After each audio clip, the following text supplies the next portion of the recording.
Welcome to the Car Guy channel. We got a fantastic show, and yes, we're back at History Park for the Antique Auto Show. I'm telling you, these guys put on a fantastic show, and the neat thing is everything is vintage, everything's original, and it's probably one of the only shows of its kind. This year, the marquee car is the Lincoln. We're going to take you through a handful of Lincolns with V12s. We got, I'm telling you, the class of these automobiles. And the Lincoln is a car that's absolutely way ahead of its time in its own time and era. Back in the years when this car here really came out, they were luxury to what it was all about. Lincoln always had a statement they used to make. It's not always about driving, it's about arriving.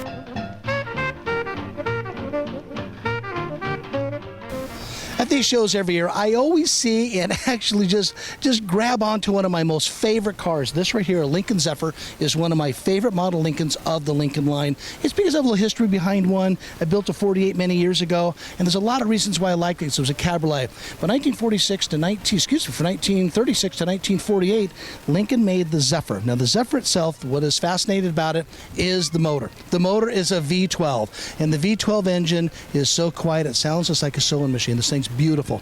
Having a whole complete park, History Park, completely surrounded with vintage homes back at the turn of the century, and of course seeing cars from turn of the century. I'm standing by a car here. It's kind of neat to see it. Owners are good friends of ours, customers. We went ahead and did this car, and we did the car in blue and did it the way they wanted, done with the blue here, the dark blue there, black fenders. But after doing these cars, you see a lot of, but when you're going to see a whole row and a whole area full of Model A's, they never really came blue. They never really came green. They came black. Henry Ford had a big statement he made. Says, you can have any color you want, long as the color's black. There's always cars that I always like to see are cars that no one ever sees. You don't see too many Durants on the road or even at any of these events. And seeing a 1929 Durant Roadster, I mean, I think is just fantastic. I think this car is well restored. It's not overdone.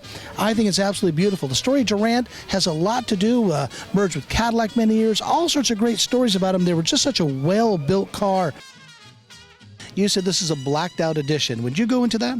Yeah, it's a blackout. In January of 42, the president issued an order to retool the car factories for making planes and tanks and war-related paraphernalia. And after the factory retooled, they had a lot of parts, and they were able to hobble together a number of retooling cars, and Sure. Those are called blackouts. And the reason they're blackouts is because they didn't have chrome. Right. A lot of people think it's blackout for air raids and that kind of thing. It's not. They had some chrome. So, for example, this car has chrome bumpers, chrome headlight bezels, and a chrome hood ornament. I think that's it. And that's all they had in stock. So the other trim is painted.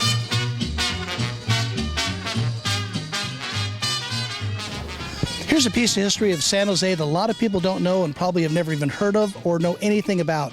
Back in 1899, there was a little factory, I think, on 2nd Street that actually was a builder for a car. They were trying to build a car. They were kind of a coach builder, horseless carriage builder, and a bicycle builder. Well, they decided to put together, like I said earlier, they were trying to get into the market of things that can get you to and from on 4 wheels.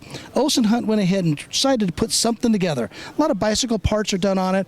The motor, of course, was never made too many engines in the United States. Continental was just coming into actually trying to make a motor. Evan Rude was involved also in some of the earlier years, but they got this particular motor out of France, and there was a big deal to get them. It almost took a year. By the time they get to order this motor, it finally gets here and they put it into a car. The dance called the Charleston, made in Caroline.